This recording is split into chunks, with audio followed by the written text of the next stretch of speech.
Hi, you guys. Welcome back. And of course, if you are new to this channel, welcome. My name is Tracy Erickson, and in this video, I'm going to explain the idea that you cannot reach enlightenment without getting outside of your comfort zone. So stay tuned.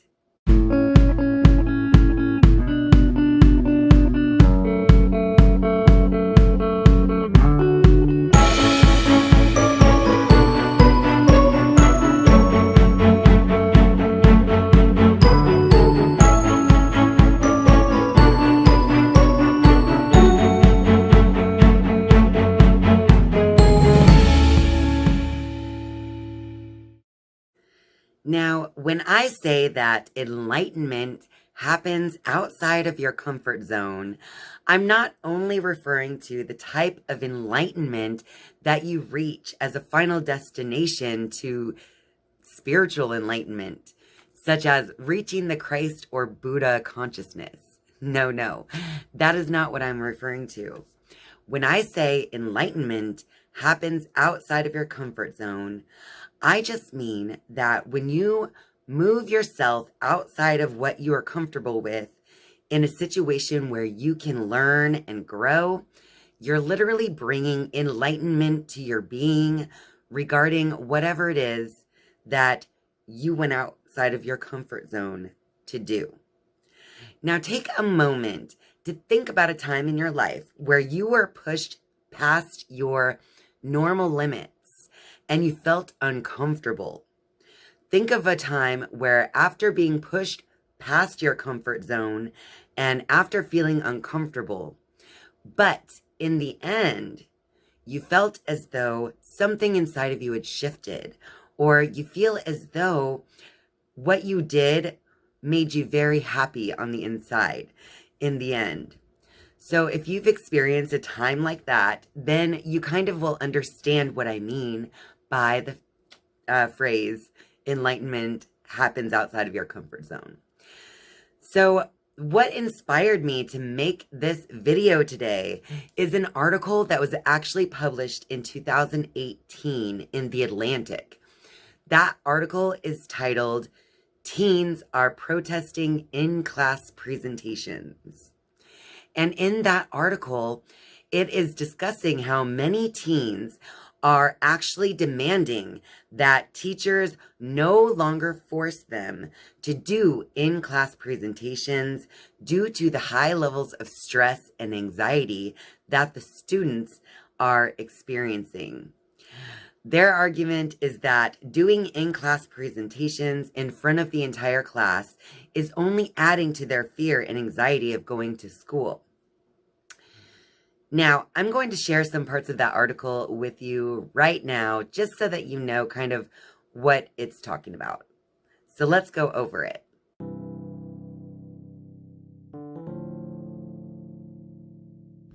For many middle and high school students, giving an in-class presentation was a rite of passage. Teachers would call up students one by one to present their work in front of the class. Though it was often nerve-wracking, many people claim it helped turn them into more confident public speakers. Coming from somebody with severe anxiety, having someone force me to do a public presentation was the best idea to happen in my life, one woman recently tweeted. According to a recent survey by the Association of American Colleges and Universities, oral communication is one of the most sought-after skills in the workplace, with over 90% of hiring managers saying it's important. Some educators also credit in-class presentations with building essential leadership skills and increasing students' confidence and understanding of material. But in the past few years, students have started calling out in-class presentations as discriminatory to those with anxiety, demanding that teachers offer alternative options. This week, a tweet posted by a 15-year-old high school student declaring, "Stop forcing students to present in front of the class and give them a choice not to," garnered more than 130,000 retweets and nearly 500,000 likes. A similar sentiment tweeted in January also racked up thousands of likes and retweets. And teachers are listening. To the thousands of teens who support the effort to do away with in-class presentations, at least enough to like a tweet about it, anxiety is no small issue. Students said they understood why older people might tell them to suck it up, but that doing so was unproductive. Some responses to the most recent viral tweet, though, noted that giving a presentation in spite of anxiety might reduce a student's fear of public speaking. And here the tweet from Mighty Keith says, "Just so you know, exposure therapy is commonly used amongst psychologists as a behavior therapy to help treat anxiety disorder. So your point about it can't be cured facing your fears is just false." Kathleen Carver, a high school history teacher in Texas, says teaching has changed since the days when she grew up. "I think in this day and age, there are different pressures. We expect different things from our students," she said. "We're in a day and age where we have to acknowledge our students' feelings. I have to listen to them and hear their feedback and respond to that. That's how I can be a more effective teacher. If I ignored their feelings, I don't think they would like me or my class or walk away learning things." Those campaigning against in-class presentations said that it was important to distinguish between students with actual diagnosable anxiety disorders and those who might just want to get out of the assignment. But when it comes to abolishing in-class presentations, not everyone is convinced. We need to stop preaching to get rid of public speaking, and we need to start preaching for better mental health support and more accessibility alternatives for students who are unable to complete presentations, classwork, etc. due to health reasons, one man tweeted. Some educators agree. "My thoughts are that we are in the business of preparing students for college, career, and civic life.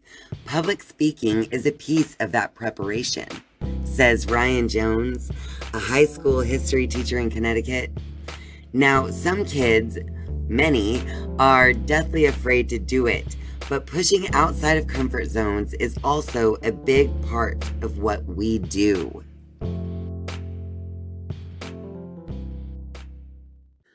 I believe that this attitude that is being expressed by these teens is actually showing inflexibility.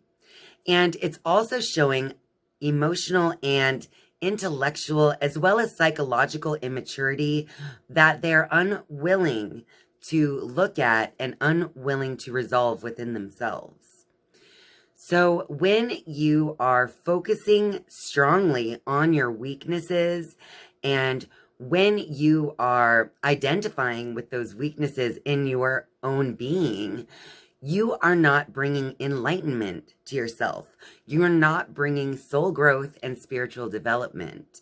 You are simply staying where you are comfortable and therefore never really growing or maturing in any way. In fact, there are many people out there who waste an entire lifetime maintaining the status quo due to avoiding uncomfortable situations. The worst part about it, in my opinion, is that inflexibility in your thinking actually causes you to be more divisive and also to see a much smaller picture of the world around you.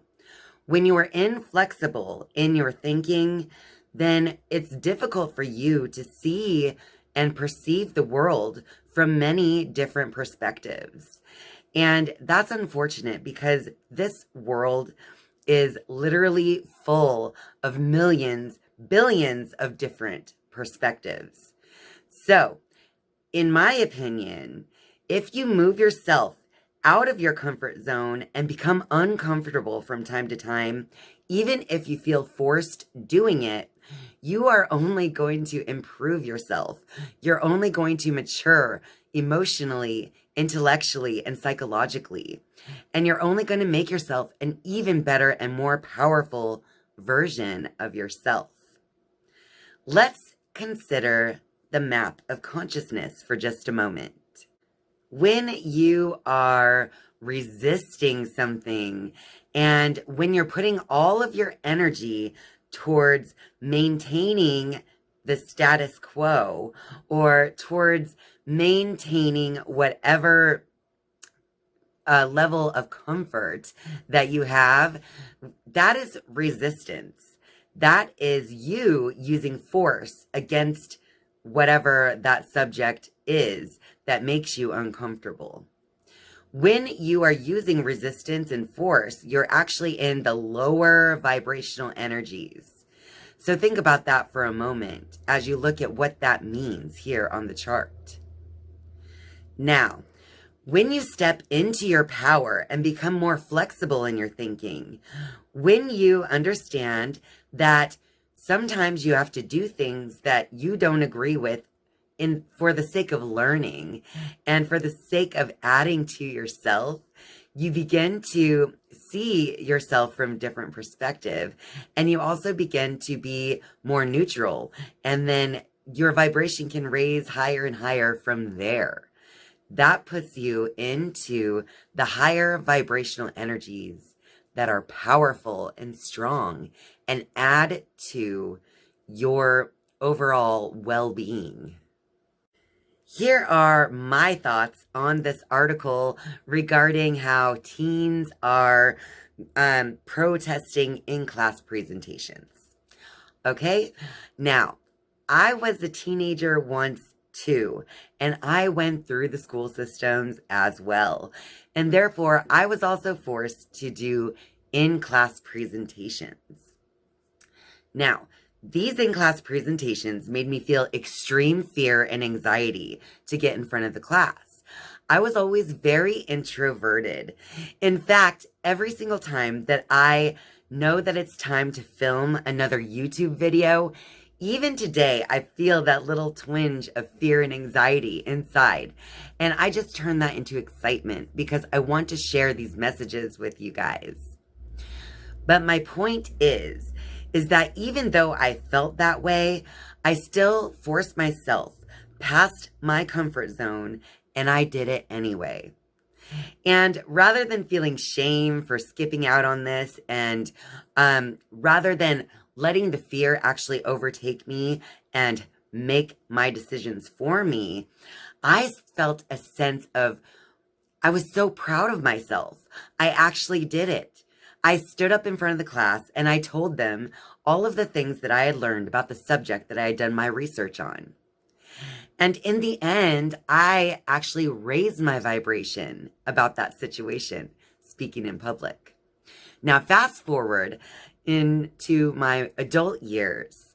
And when I was a student at the School of Metaphysics, my teacher here actually signed me up to be the speaker at an adult learning, what is it called? Like a community learning class.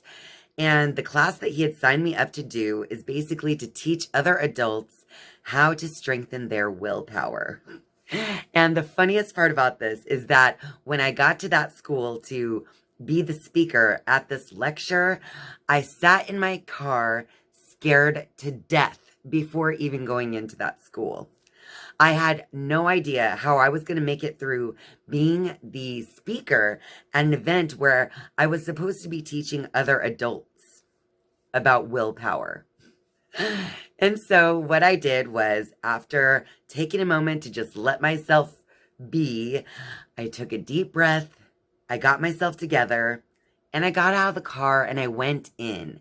And in the end, I taught an awesome class teaching others about willpower. They were engaged with my lecture, and they had questions for me at the end of the lecture as well.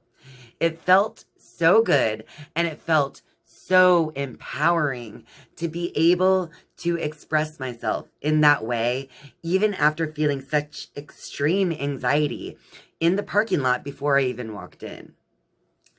Same goes for my YouTube videos, you guys. Even if I feel a little anxiety or fear before actually filming these videos, I'm always happy with the outcome in the end, and I'm glad that I was able to express these thoughts and messages to you guys. I always wanted to be a writer, and the reason I began this YouTube channel was because I realized that maybe in this day and age, videos would reach more people more quickly than just writing a blog. So it's like I forced myself outside of my comfort zone to put myself in front of a camera rather than simply writing to you guys. And so I believe that I've actually grown so much. If you've been watching me since the beginning of my channel, I have grown so very much in this YouTube channel. So, and I just want to thank you all for being here and watching. Now that I'm talking about it, it just reminded me that I love you guys. I really do. And I love sharing my experiences with you in hopes that it can teach you something in the long run as well. Now, that School of Metaphysics, when I was a more advanced student and also became a teacher at the school, I had to go to different teachers meetings and both regional teachers meetings as well as national teachers meetings for the School of Metaphysics. There was one time where it was my very first national teachers meeting, and we were at the School of Metaphysics, College of Metaphysics headquarters in Missouri, and there were over 100 teachers there, and we were broken up into small groups, and we were to choose a topic to do a speech on. And one person in each of the groups was to be chosen to give the speech. Now, I already felt like such an outsider at this College of Metaphysics because I felt like all of the other teachers and students knew each other so deeply and had such strong connections already. And I felt like I didn't really have any other students or teachers that I felt that kind of connection with, if you know what I mean. So I felt a little bit like an outsider already at this large event that was going on for the entire weekend. But when we broke up into our groups, our topic happened to be time management, and our group that we were supposed to pretend to be speaking to was to be called Parents Without Partners. It turns out I was the only person in our small group who was a mother and could speak with authority on the whole parenting part of the issue. So therefore, everyone in the entire group decided that I would be the best person to be the speaker for our lecture on time management to Parents Without Partners. Of course, I hated this. I hated it so much. I had no idea what I was going to do. I already felt uncomfortable there. And now I had to put myself in front of over 100 people to do a lecture to a fake audience of parents without partners. I was mortified, but I did it anyway. And when it was my turn to do this lecture, I got up there and I was animated, and I spoke from authority because I am a parent and I knew what I was talking about. I knew how metaphysics did help me in my own time management and in being a parent. Therefore, when I got up there and I spoke from my heart and I made sure to be animated, the audience loved it. And I spent the rest of the weekend getting compliments from people all around who I didn't even know. They were complimenting my lecture on time management. So again, this just proves that once you finally do push yourself past your limits and outside of your comfort zone, you actually can grow. You grow as an individual and you become a better person each and every time that you can push yourself. Every single time that you can push yourself past your limits.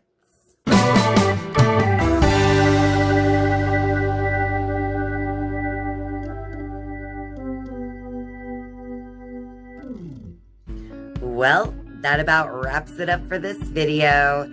So if you like this video, be sure to click that like button and share this video out with all of your friends out there. And of course, if you're a viewer but not yet a subscriber, I would love for you to click subscribe down below. And once you've subscribed, you can then click the bell to be notified each and every time that I upload a new video, which is generally whenever I feel like it. Thank you guys so much for watching and spending your time with me. I love you, and I'll see you next time. Bye.